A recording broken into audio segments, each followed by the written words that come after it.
seeing massive flooding in Burgaw. It's certainly unusual.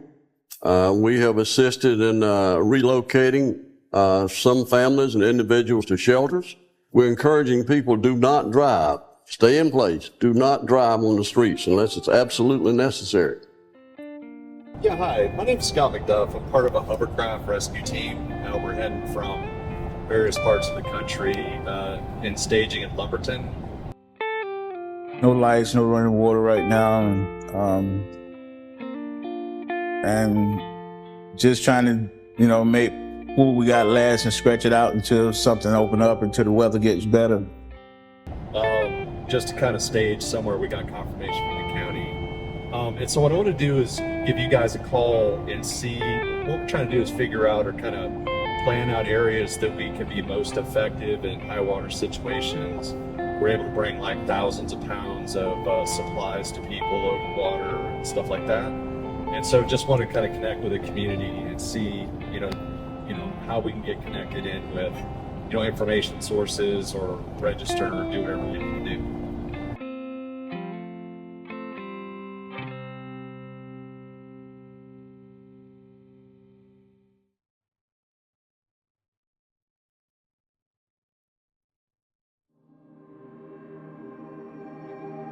Jonah, thank you. And now to the aftermath of Hurricane Florence. The death toll has climbed to 39. The latest fatalities include a 47-year-old man found dead outside a Duplin County home on September 21st. Tropical storm Florence continues to turn over North Carolina tonight, bringing heavy rain and strong winds to the coast.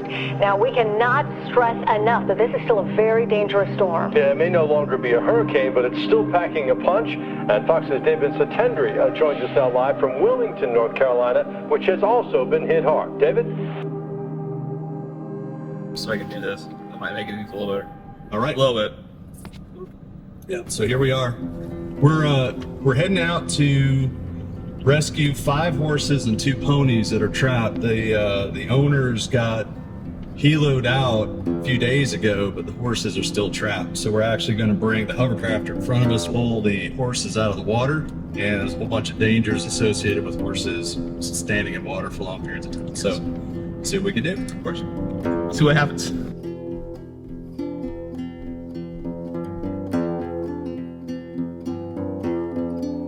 We were driving almost wheel deep. It was probably 20 inches of water.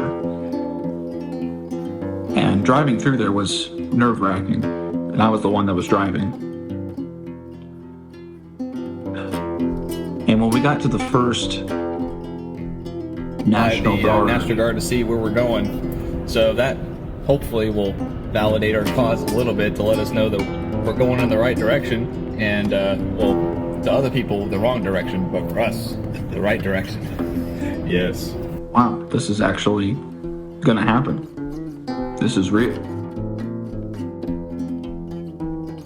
And that was pretty much as soon as we got there. We got right to work.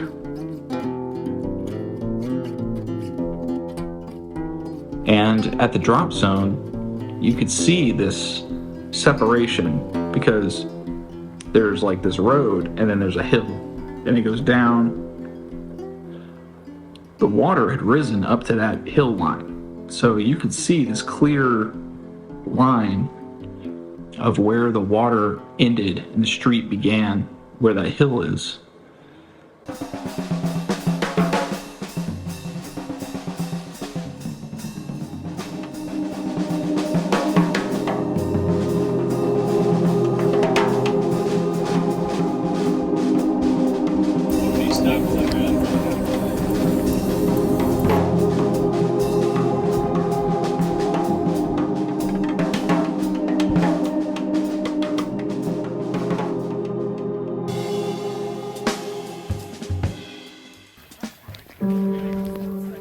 We wanted to get them out of there, even though they were in pretty shallow water.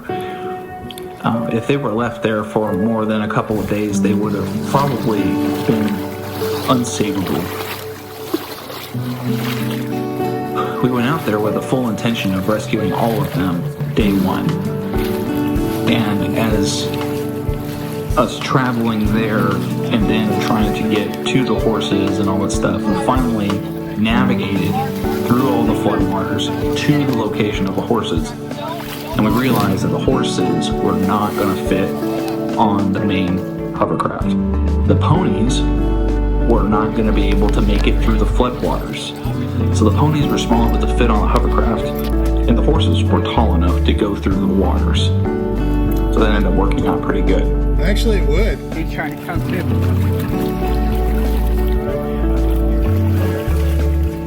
As we were kind of sizing up everything, the guys had to take the top off of the hovercraft to get the pony on it.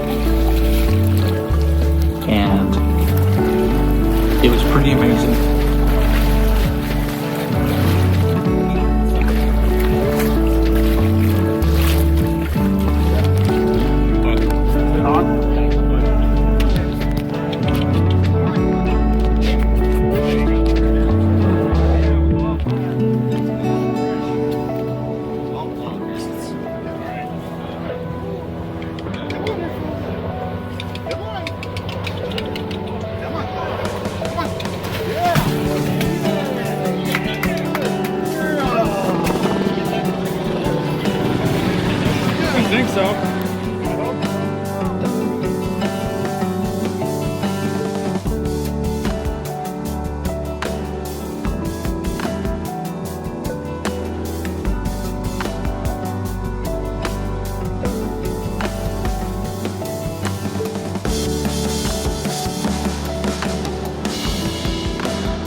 And that was the first equine hovercraft rescue that had ever happened in the world. And I found that to be pretty amazing to be a part of that.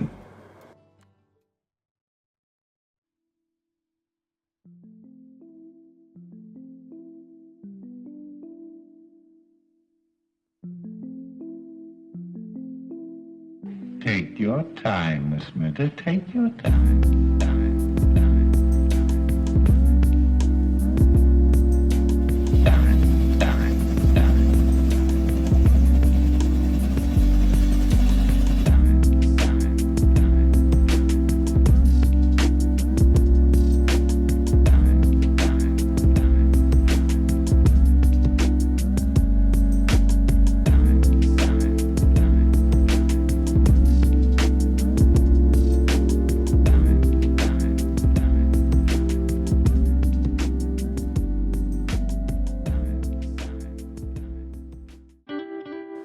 We delivered the veterinarians and the farriers and all of the animal experts that were there, and we waded through the water. This is my buddy right to here. get those horses out. This is my guy. How you doing, buddy? This is my buddy right here. Best high water. This is a flood. I'm on my tippy toes. The biggest thing about this flood is that we're getting the horses out and it's going really great. I'm sitting here in neck-high flood water, and this, not only do you have to not die from drowning, but also make sure that you don't hit these ant balls that happens. There are these ant balls that the ants clump together and float on the surface of the water, and then they just attach to whatever they can. And so exposed areas like this, ants will go and attach to those areas too. So going through the bushes is kind of a bet to see if you're going to get ants or not. But ants are basically everywhere. They're trying to survive just like humans are. So that's their flotation device. And you can't really blame them for it. I would want to do the same thing too if I was them. We tied our flotation vests around their necks so that it wouldn't go underwater. And we then went on to bringing the horses to the drop zone by swimming.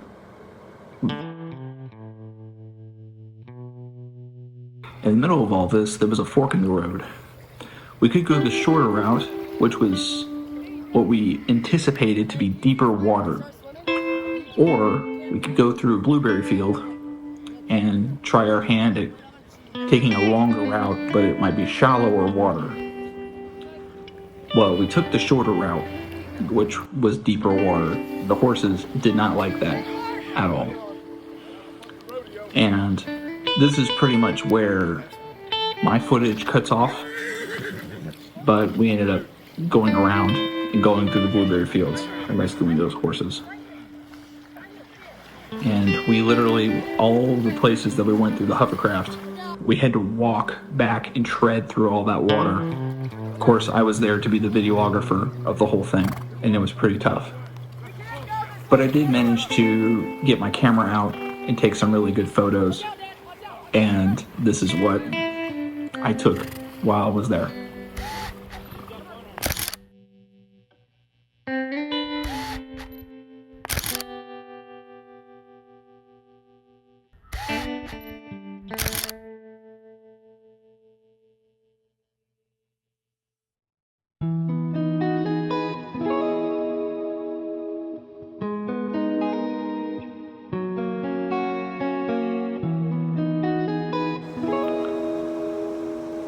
When I got back, I remember walking, because you know the hill. As soon as I could connect my feet to the bottom of that water of the ground, I walked up that hill out of the water. And just seeing all of these people walking out with me, I was exhausted. There was this sense of levity that really washed over everyone as a team. We were a team. We handled everything as a team.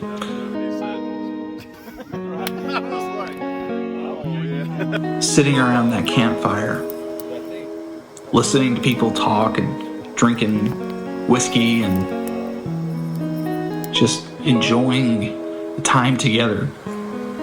I felt like I earned this moment. And at the end of it, we saved 2 ponies and 5 horses. But I guess what I can say to end this video is that I really appreciate the comforts that I have in my life. And I've learned to appreciate the little things. Because even when the power went out earlier, I just knew that it was time for me to enjoy some quiet.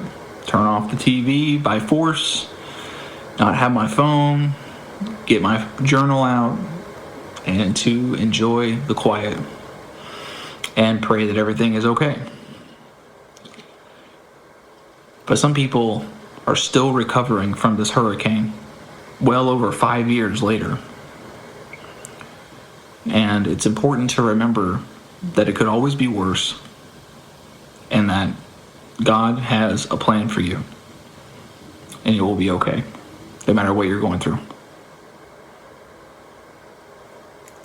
I think the biggest success story that we have here is that my phone has not had any water damage since I've been here. Even though I have been incredibly careful with my phone.